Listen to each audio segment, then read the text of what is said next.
Então tá. Basicamente, então, a gente vai começar aqui a criar nossa base primeiro, a gente vai importar algumas bibliotecas, então vamos importar bibliotecas para poder mexer com data, hora. Também vamos colocar ali, por exemplo, o Qt5, que é para poder mexer com a parte gráfica. A gente vai importar também ali o SQLite 3, que é para poder mexer com banco de dados, né? E assim por diante. Aqui embaixo, a gente vai criar uma conexão com o banco de dados. Então, inicialmente, a gente cria um banco de dados. Esse banco de dados que a gente está criando vai se chamar laboratório.db. Né? Se ele não existir, vai ser criado. Se ele já existir, nada vai acontecer. Aqui a gente vai criar um cursor, que vai ser esse C. Então, essa variável C vai ser um cursor. E o que o cursor faz?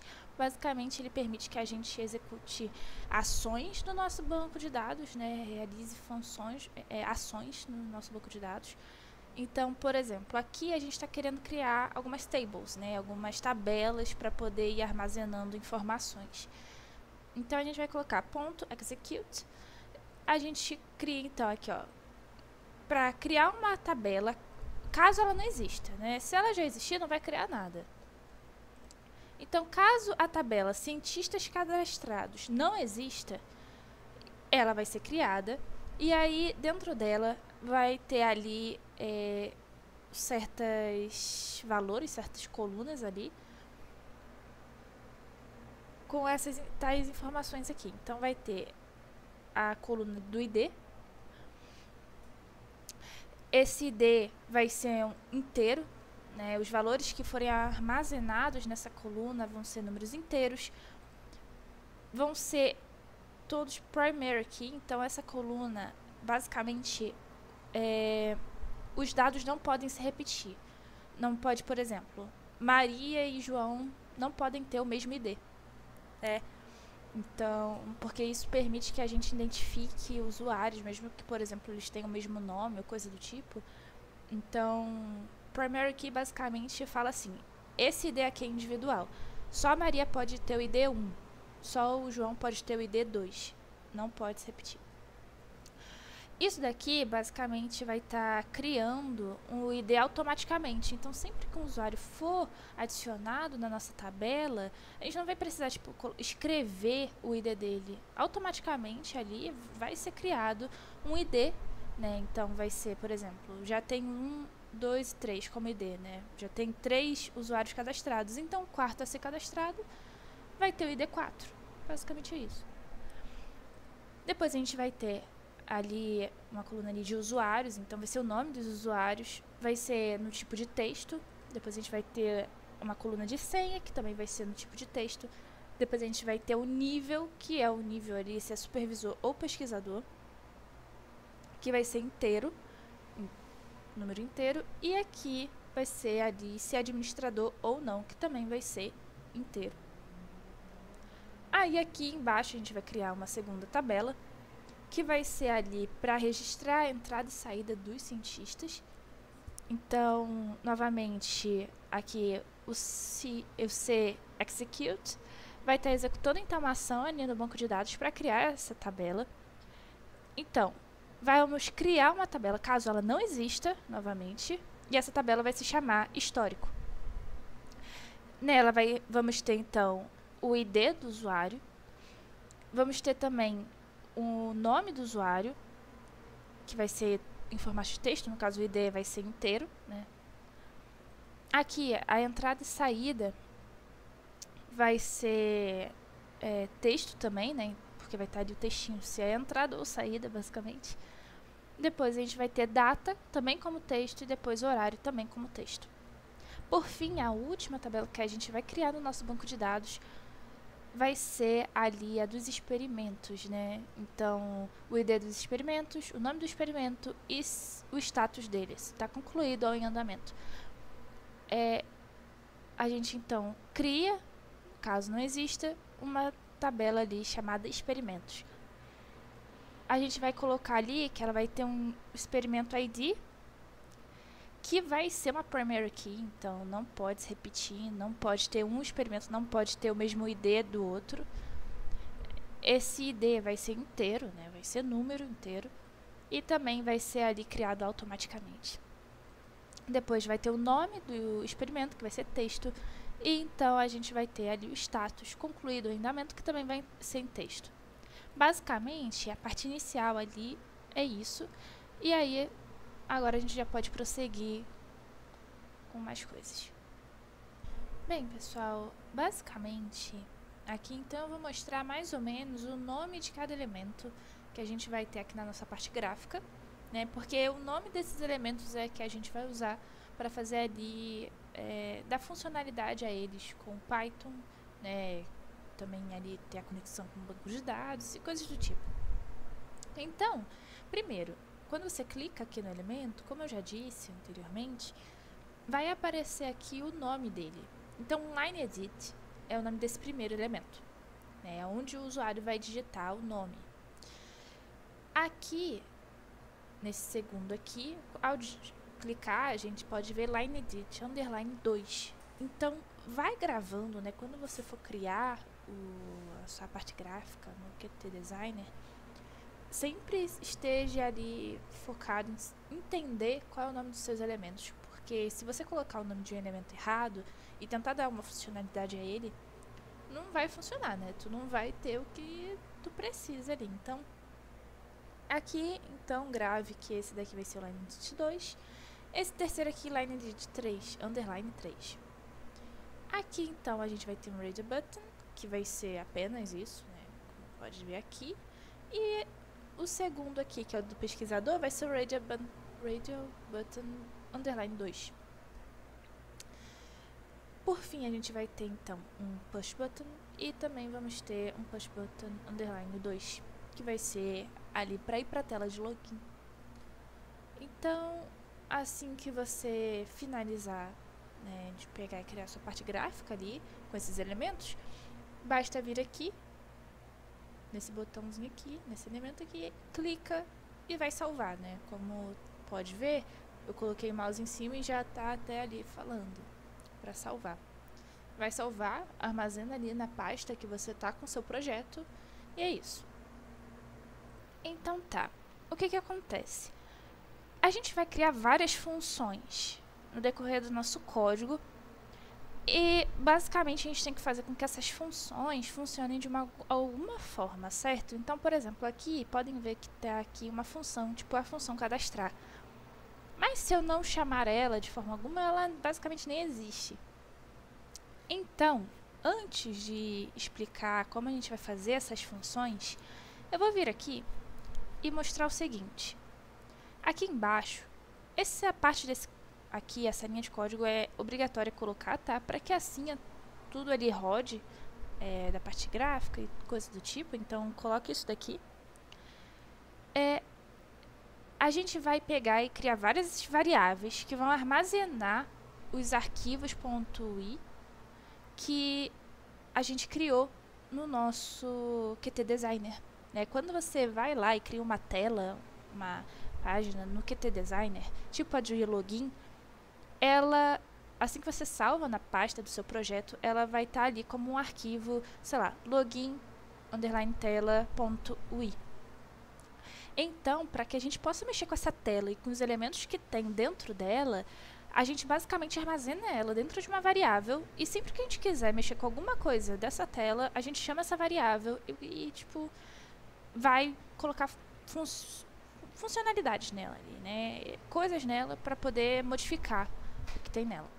Então, por exemplo, aqui, quando eu abro aqui essa parte, podem ver, ó, tem admin underline tela.ui, andamento underline experimentos underline tela.ui, a parte do login, por exemplo, que eu tinha citado, login underline.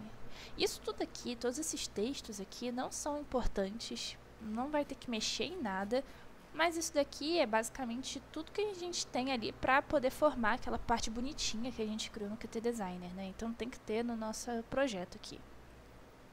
Então, é isso que eu fiz.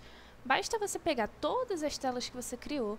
Então aqui, por exemplo, na tela de login, eu coloquei login underline tela, que é o nome da minha variável. Você escreve isso daqui e coloca entre os parênteses, abre aspas, e coloco o nome desse arquivo. Então, login underline tela.i é o nome do nosso arquivo que a gente criou aqui, ó. Esse daqui, esse arquivo. Então, esse arquivo está armazenado nessa variável. E assim por diante. Todas as nossas telas foram armazenadas em variáveis. Então, a gente vai ter a tela de cadastro armazenada nessa variável cadastro underline tela. A gente vai ter, por exemplo, também a tela de proibido, né, de acesso negado da área restrita. Então, proibido underline área underline restrita underline tela. E aí a gente coloca aqui o nome do arquivo dessa página que a gente quer armazenar dentro da variável. E aí tá. Basicamente, o que a gente vai fazer? Como eu falei, você só vai ter que, então, pegar essas... Como eu posso dizer? Essas variáveis que a gente criou, que armazenou os arquivos gráficos dentro delas, e chamar elas para poder dar funcionalidade ao que tiver dentro delas. Então, vamos aqui na tela de cadastro, que vai ser a primeira tela que a gente vai mexer. Aqui embaixo, como vocês podem ver, eu peguei, chamei essa variável que a gente criou, cadastro underline tela, coloquei .pushButton underline 2. E aí, eu coloquei toda essa parte aqui que tá falando o que exatamente? Quando esse pushButton underline 2 for clicado, a função mostrar underline login tela vai ser chamada. Então, basicamente quando determinado botão for clicado na cadastro tela, a função mostrar login tela vai ser chamada. Aqui embaixo a gente já vai ter aquela função, que é a primeira que a gente vai lidar, que é a de cadastrar realmente o usuário. Então, quando aqui, ó, quando o botão push button for clicado, a gente vai chamar a função cadastrar. Então aqui a gente já pode voltar para a nossa função. Vamos então subir aqui. Tá. Primeiro, a gente tem que criar uma variável ID atual, porque a gente quer armazenar qual é o usuário que está logado atualmente, né? A gente, por enquanto, não vai usar ele, porque isso a gente só vai armazenar quando ele tentar se logar. Mas já é bom criar. Coloque none, porque por enquanto ele não vai ter valor nenhum dentro dele. Aqui, então, a gente vai finalmente criar a nossa primeira função. Ela é bem grande, até, mas não é difícil. Ou seja, quando a gente clicar naquele push button que a gente colocou lá, essa função vai ser chamada. A gente, então, nessa função, a gente vai criar algumas variáveis. A primeira variável que a gente vai criar é nome digitado. Essa variável nome digitado, né, ela vai fazer o quê? Ela vai capturar o texto que está sendo armazenado ali no primeiro line edit, que é o line edit de nome, né? Que quando o usuário digita ali algum textinho, tipo Maria, essa variável vai receber, então, ali o texto Maria. Então, a gente pega aqui, ó, cadastro tela, que é a variável da nossa tela, vai ponto line edit, que é o line edit específico que a gente quer capturar, e o texto desse line edit. A gente vai repetir isso para capturar também as informações da senha e também da senha repetida, né? Que a gente pede a senha primeiro e depois pede para repetir a senha. Então, aqui, vamos criar uma variável senha. Ela vai capturar, então, o valor que o usuário digitar no line edit 2. Depois a gente vai pegar e criar uma variável senha repetida e ela vai capturar o que o usuário escrever no line edit 3, o textinho que foi escrito ali. Aqui, o que a gente vai fazer? Quando o usuário, né, ele ali selecionar um read button, ou seja, ele selecionar que ele é supervisor ou pesquisador, ele vai ter níveis diferentes. Então, se o primeiro read button, né, da nossa cadastro tela for clicado, o usuário vai receber nível 1. Ou seja, ele clicou ali a parte de supervisor, então ele vai receber como ele vai ser o nível 1. Depois, caso ele clique em outro, que é basicamente o único que sobra é o de pesquisador, então o nível dele vai ser 0. Aqui, então, a gente vai fazer umas checagens, né? Vai checar se o usuário completou todos os campos, né? Se ele não deixou os campos vazios. A gente também vai checar se as senhas batem uma com a outra, né? Porque ele não pode colocar 1, 2, 3 na primeira e depois 5, 6 na segunda. Então, aqui, a gente vai fazer um primeiro if, que vai checar se a senha é diferente da senha repetida. Se for, então vai aparecer ali uma mensagem na tela dele, uma caixinha de mensagem de aviso, falando, ó, tá dando erro, não tá certo, e a gente não vai cadastrar essa pessoa. Então aqui a gente coloca dentro do parênteses, cadastra tela, que é a tela que a gente quer que essa mensagem apareça. A gente quer que o título dessa caixinha seja erro e o textinho que vai estar dentro dela é senhas diferentes. Caso contrário, né? Caso, tipo, ele tenha colocado as duas senhas estão corretas, as duas senhas estão iguais, mas ele não tiver preenchido todos os campos, ou seja, ele não preencheu nem o nome, ele pode não ter preenchido o nome, ele pode não ter preenchido a senha, ele pode não ter preenchido a senha repetida, ou então ele pode até não ter clicado, selecionado nenhum dos Radio Button. Ele tem que selecionar pelo menos um. Então aqui a gente está obrigando que o usuário preencha e selecione tudo, né? Se ele não fizer isso, se ele não cumprir com essa necessidade do nosso sistema, então vai também aparecer uma caixa de mensagem de aviso a ele falando o seguinte, vai aparecer na cadastro tela uma caixinha de mensagem que vai ter o título terro e vai estar um textinho ali falando preencha todos os campos. Caso contrário, ele fez tudo certo. Então o que vai acontecer? Esse nosso else aqui. Então vamos cadastrar o usuário, né?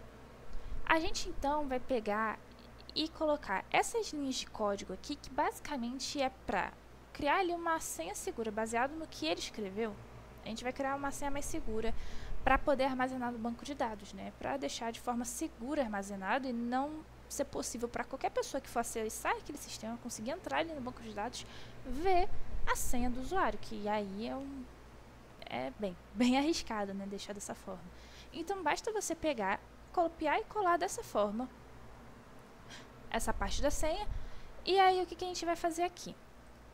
Bem, como eu posso explicar?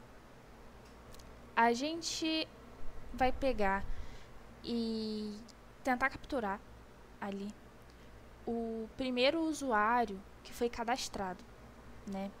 O primeiro usuário cadastrado vai ser o administrador. Ele que vai pegar e ter permissão para acessar a área do administrador. Então é isso que a gente vai estar fazendo. Então vai estar contando ali os cientistas, né? Vai estar contando ali todos os cientistas.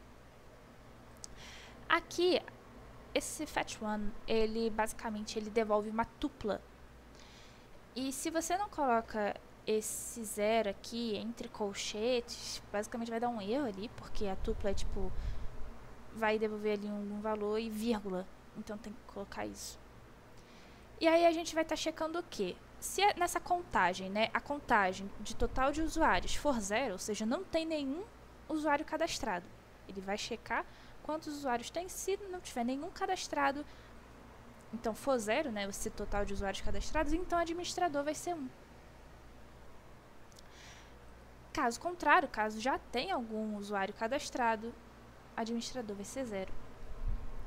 Né? E aí, o que a gente vai fazer? A gente finalmente vai poder inserir as informações do nosso usuário no banco de dados.